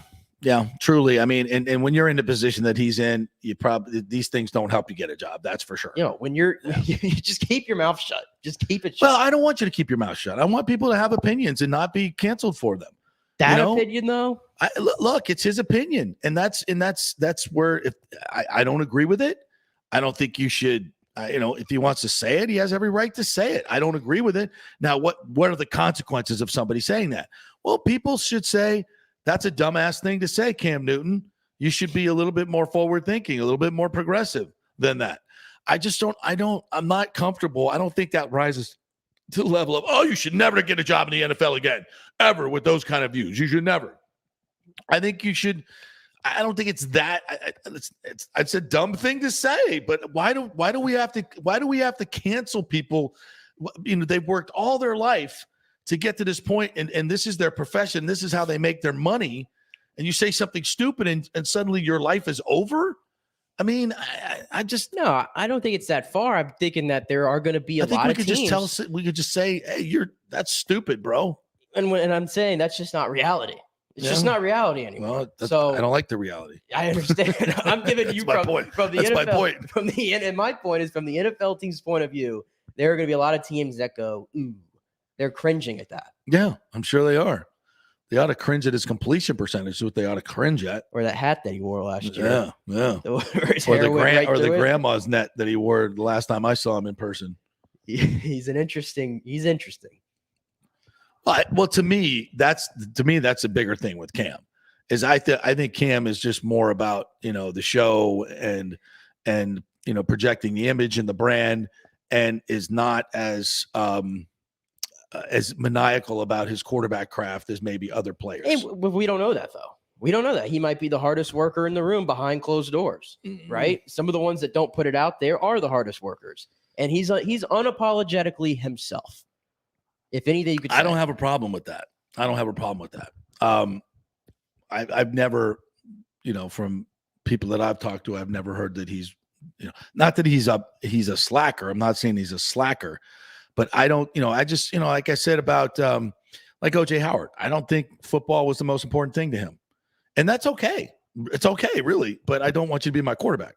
Football is not the most important thing. Mm-hmm. It's got to be everything to you. That's just me. I would rather have a quarterback that way. But, some quarterbacks are better with more balance in their life. So it is different. It just, his performance on the field has been dreadful. Let's call it what it is. I mean, you say all the things you want about women, but his performance on the field has been dreadful. And yeah, I think you do have to balance, what is the baggage that comes with him, and is it worth the baggage to have him on your team? I think that, that's been the conversation with Kaepernick. It was the conversation with Tim Tebow. It was the conversation with a lot of guys who get, clearly not Deshaun Watson, but it was the conversation. But to some, it only takes one franchise to say, you know what, we're okay with it. We're okay with it. So, all right, we'll take a break. And when we come back, our good friend TJ Reeves will join us. And he'll give us his opinion of what women should be or maybe not. Stay with us. March Madness has come to the Gold and Diamond Source. Did you know the Aquamarine is the birthstone of the month, and the Emily collection has some great unique pieces. It's designed to be affordable, unique, stylish gold and diamond jewelry. The Julian collection is Julie and Steve Weintraub's exclusive, one-of-a-kind, award-winning collection of the world's finest diamonds and rare fine gemstone jewelry. Don't forget, they have 0% financing and the Diamond Savings Account, where your diamond never loses its value. You can upgrade at any time and get 100% of its value towards a new purchase. Do you have any old jewelry, broken jewelry, just lying around? Well, bring it in and get top dollar and get even more value if you use that money to buy something new or just take the cash. Shop local with the folks who support our community in so many charitable endeavors. It's the Gold and Diamond Source, just a short 15-minute ride from Tampa, just over the bridge on Ulmerton Road. Always online at thegoldendiamondsource.com. Italiano Insurance has been serving and working in our community for over 60 years, and it's not just about insuring all the pieces of your life. Italiano is as much a part of Tampa Bay as the Cuban sandwich, Gasparilla, and our Bucs, Lightning, and Rays. They're also active supporters of great charities like the Humane Society, Metropolitan Ministries, and local pediatric cancer centers. Hey, we all need insurance. So do business with a local company with a commitment to our community. Don't call some 1-800 number. Call Italiano and be greeted by one of your neighbors. That's 813-877-7799 or ItalianoInsurance.com. Named the Small Business of the Year by the Tampa Chamber.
So shop your loan around to dozens of lenders and get the best rates and terms. Let them compete for your business. The big banks charge huge lending fees. Customer service is simply a phone number with endless wait times. Scott is local and will personally take your call. Here's his cell phone number. Tell him JP said you could call.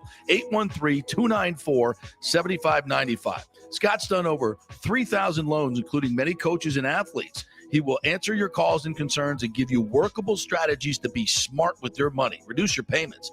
It's not just what you make, it's what you keep. 813-294-7595 or email him at scott@amstampa.com. Pure Sports. JP is back on. Welcome back. FanStream Sports. All right, welcome back to the JP Peterson Show, brought to you by Bay Area Modern Medical Center. Dr. Christopher Lugo, who's just been appointed to another military unit, very prestigious unit, as their medical doctor. He can get you right, works with some of our top pilots and servicemen. He can work with you as well. Go to BAMMC.com. That's Bay Area Modern Medical Center, BAMMC.com. If you want the best in cutting-edge medicine to get you healthy and prepared for the next pandemic, as we've been told. All right, our good friend TJ Reeves, Bucs sideline guy, joining us here. What's up, partner? How are you? Good morning. It has been a busy morning. Yeah. I'm coming to you in the aftermath of one of my twin 13-year-olds making a presentation to the elementary school class of about 45 kids on chickens. So I have learned an awful lot about chickens and roosters here in the last 20, 30 minutes. You did well in the presentation, and now I'm here with you, my friend. Awesome.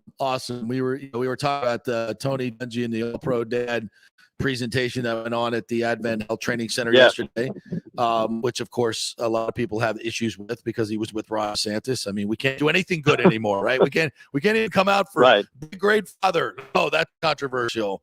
But I was making the point that you are a great dad. We're earmarking $70 million, not $7 million. Yeah.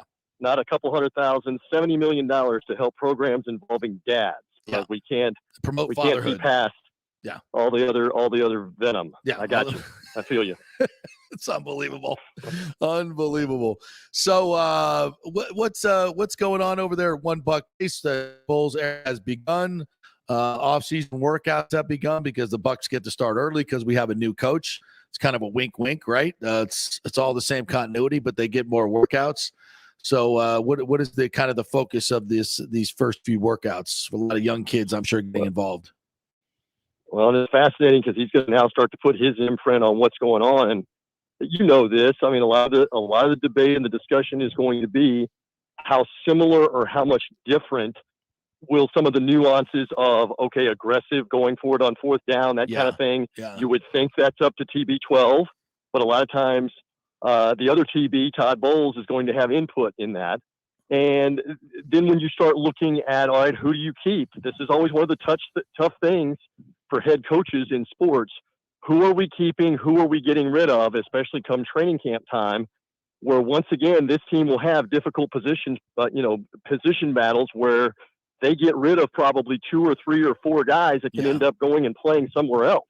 Right. And maybe start. That's now up to Todd Bowles, by the way. Yeah. So he's putting his imprint on the team. I mean, common sense tells you he's not going to change a whole heck of a lot with what's worked, especially on offense, but he's got to get used to some new personnel as well on both sides of the ball, but especially on the defense, which he's going to oversee. And I think it's fascinating, by the way, too, that he says, hey, I'm still going to call the defense. Yes. We've got the co-defensive coordinators, but I'm still ultimately I was joking with somebody last night. We were talking about Raheem Morris. Raheem's thing was, I always want control of that controller, that joystick. I want to be able to push the button and control, and that's what Todd Bowles is going to do. So I think that part's fascinating as well. Yeah, I think that's great because the less change, the better, right? Continuity wins in this league. We've seen that. And I think that's the greatest thing about this transition. You can't get more continuity in a transition from one coach to the next than what the Bucs done here. Because obviously Bruce Arians is still going to be involved. To what level?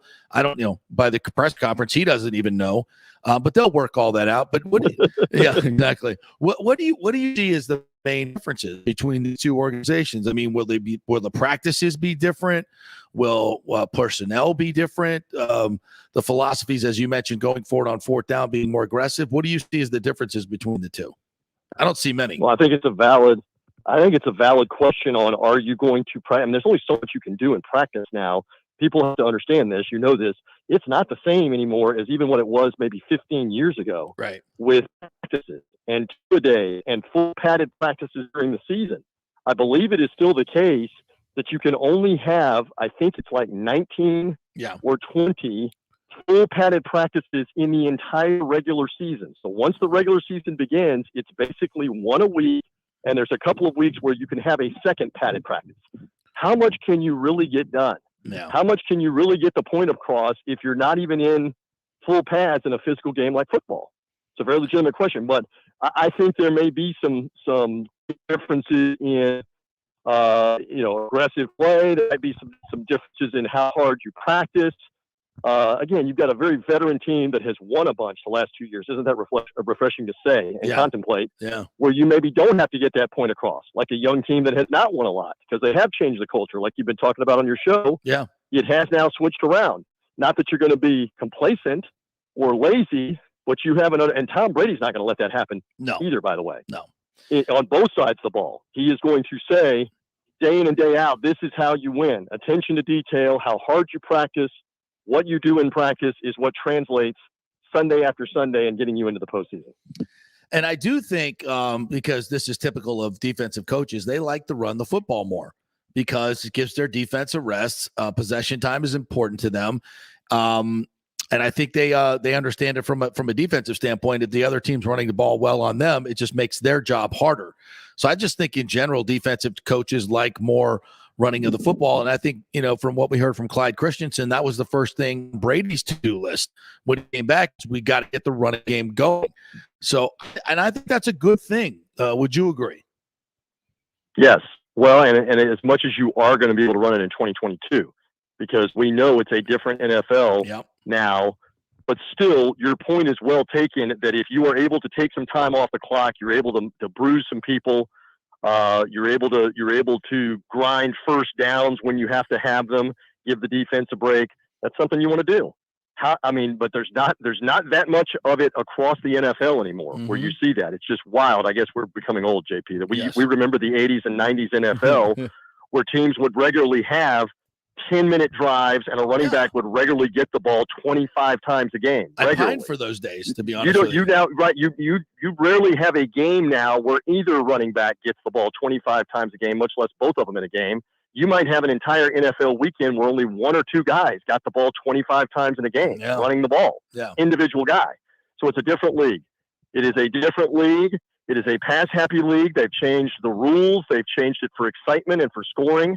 So they just as soon be able to get that first down throwing a 2-yard pass or a 3-yard pass as they would trying to run it 2 or 3 yards.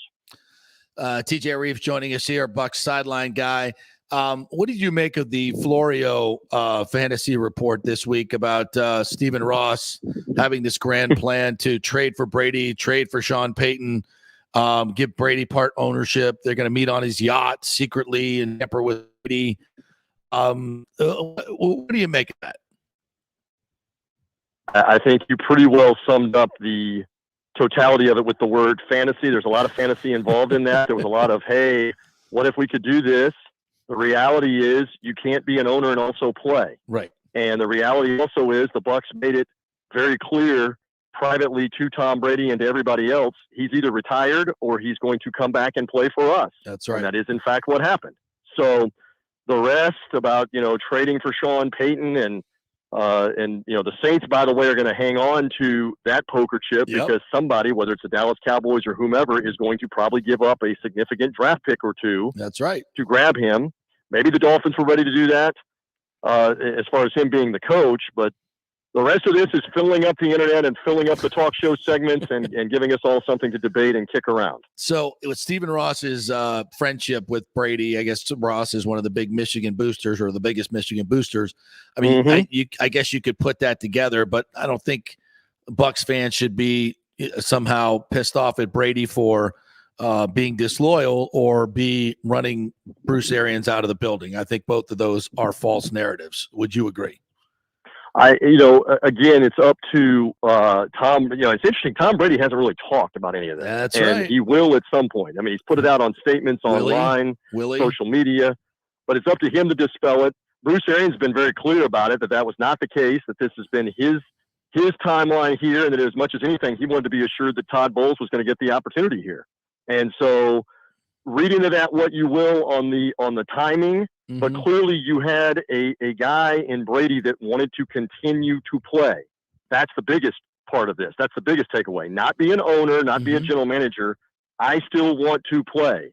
And so if you are a Bucs fan, you are thrilled about the fact that however it got worked out here, however it got ironed out, including being able to get free agents as well to come back and play with him, you got to be thrilled that you have him back for at least another year. And I don't know that it's not 2 years. Right. We haven't heard him say. No. We don't know for sure. Yeah. So stay tuned on that. It could be for 2. Well, they don't have him under contract for 2 more years, right? They just want, this is the last year of his contract, if I'm not mistaken, and they're trying to work out an extension to be able to pay Gronk when he comes back for one. And I believe Gronk is coming back. Do you? I believe so. Yes. I believe that what's currently going on, we've seen numerous times with numerous players in different sports where you're in the off season and you want to enjoy your off season for a little while. Yeah. And you have a wink, nod, verbal agreement with the team. I'll come back. I'll agree. But right now, let me be me. And if you're the Buccaneers, why wouldn't you do that? If you know this guy's going to stay in shape and be on point and be ready to go, of course. Why wouldn't you? I don't know this to be the case, but why wouldn't you acquiesce to that? Why wouldn't you say, okay, if you need some more time, go be Gronk for a little while, right? And you're going to show up in June or July when we need you? Why would you not take that if you're the Buccaneers? He's got a Vegas event to do, my man. He's got the Gronk pool party. I mean, we can't be messing with that. I would think professional wrestling is off the table because he was doing that before. Remember a couple years ago. That's probably off the table. Yeah, that's. But the other stuff is probably allowable. I would to think come back and the play. pool party. Yeah, I think he's allowed to do the pool party. No question about that. TJ Reeves joining us here. So, you went to the Rays game last night. Did you bring the Twins to the Rays game? Debacle. The Twins did not go with me. I ended up going with my father and a neighbor and a friend of ours, and we met some people who were like the Marines, part of the few, the proud that were there. We actually, we got there and we were having food in the center field lower level restaurant, and they were getting the food to us as quickly as they could, but the game starts. And so the game starts and we're eating and we're watching, and then suddenly Patino is squatting in front of the mound, and I'm like, that's not good. And they're coming out to see him. He hurt something. And so now we have some time because we're wrapping up food, we're wrapping up painting, because they put Mazik in, and Mazik gets all the time he needs to warm up, which I was telling my father and the other guys, I'm like, he can take 5 minutes, he can take 7 minutes here because he's coming in completely cold to give him that option. How long do you need? So the story that I will tell is we got up to the upper level of center field, walking around what is the bar area called? Forgive me for not knowing the name, whatever that's called. Center field bar. The center field bar area. So we're walking around that to the right of Kiermaier, to his left as you're looking at him from home plate. And it's Seth Brown, right? Yeah. Is the name of the Oakland guy that hit that ball. I will tell you, when he hit that ball, it reverberated in that building off of a lot of those empty seats, unfortunately. I mean, that loud. It was a blast off the bat. And then you're looking, and we're in left center field, right to Kiermaier's right, to his right, and I'm looking, I'm like, that ball's going to hit the scoreboard. I said that out loud to my father, and I'm like, that's going to hit the scoreboard. And then we're quoting the Bull Durham lines. The last time I saw a flight like that, it had a flight attendant in a movie and drinks. I mean, it was a long home run, and we had not even gotten into our seats down the third base line before the next guy had blasted another home run, and now it is 5-0 or 4-0 or 5-0 or whatever it was. So give the A's credit. They jumped all over the short notice Rays pitcher and built the lead. And then I know you want to talk about the story became Brett Phillips later on, and what a cool guy and what a cool teammate that guy is. Did you have the meatball Mazza sub? There were plenty of meatballs he was being thrown. It's the newest last night. It was late batting practice for the Oakland A's last night. But so but then Brett Phillips became the story after that, getting in there. And it's funny because we were next to a dad and son, and this is what it's all about. They traveled down here from Connecticut. They have been staying in Orlando. They have been off since like last Thursday, I think. And they had come to Tropicana Field, never been there. So they had bought their Rays hats. They're from Connecticut. They're sitting next to us. The son's probably about 8 or 9 years old. Mm-hmm. I'm talking to him about all of this stuff. Then all of a sudden, Brett Phillips, we're still there. Brett Phillips comes in to pitch in the game. And the son is like, why is he throwing the ball so slow? And I said, because he's not a major league pitcher. He's an outfielder. And the dad is like, has he done this before? And I said, yes, he's actually done this before. And I said, this is wild. And he actually got a couple of people out. And, anybody that was left, again, the few, the proud, got to see, him get some outs and then eventually make that spectacular play. Although I do have to confess, on the Fan Stream JP show, we left in the top of the 9th inning. We're getting out the back entrance, the main exit to leave. We actually were outside of the rotunda. And even though it was only a few thousand people, maybe only a couple thousand people left, the roar when he caught that ball was hilarious. Because I said to my father, I'm like, what just happened in the top of the 9th for the roar? And then, of course, on social media, you can see it 60 seconds later. I'm like, look at this play. Look at this catch. Unbelievable. What a fantastic effort play. And you need guys. I mean, you agree with me, and I think everybody understands this. You need guys like that in that clubhouse and on that team. Hell yes. That embraced, hey, I'm going to take one here for the team, give up some hits and some runs, but watch me hustle and go make a play. Right. That's the kind of stuff that coaches, managers, they show to their teams and say, this is the hustle that we want. This is the attitude that we want. So good on him. I know it didn't work out last night. He gave up a grand slam right after that. Yeah. That's my thoughts on having been there last night with Phillips. Well, it was worth the price of admission just to see that, because the rest of it was awful. But you also got to see Wander Franco get 3 hits. Oh, yeah. That cat. And he laced the ball a couple of times, lower level. And what is that? 3 hit games in the first 4 games. So there's tremendous potential there. You've got some things to be excited about around this team, the team that's on the field. So got to get the pitching healthy, though. Good gracious, with the start to the season, got to get some healthy pitchers. Can you go out there like Brett Phillips and get an inning and get it done? Hell yes. What's the update on you? I still got my 55 mile an hour hook that I can drop in a little. It was funny at the lower level on the third base side to watch the first couple of Oakland guys where that ball's coming like 60 miles an hour or 70 miles an hour instead of 90. And it is an adjustment for a half second because you're so used to pulling the trigger quicker. Oh, he got one of them off balance on the front foot for a ground out. It's really hard to hit the same issue. No, it's very hard for major league pitchers.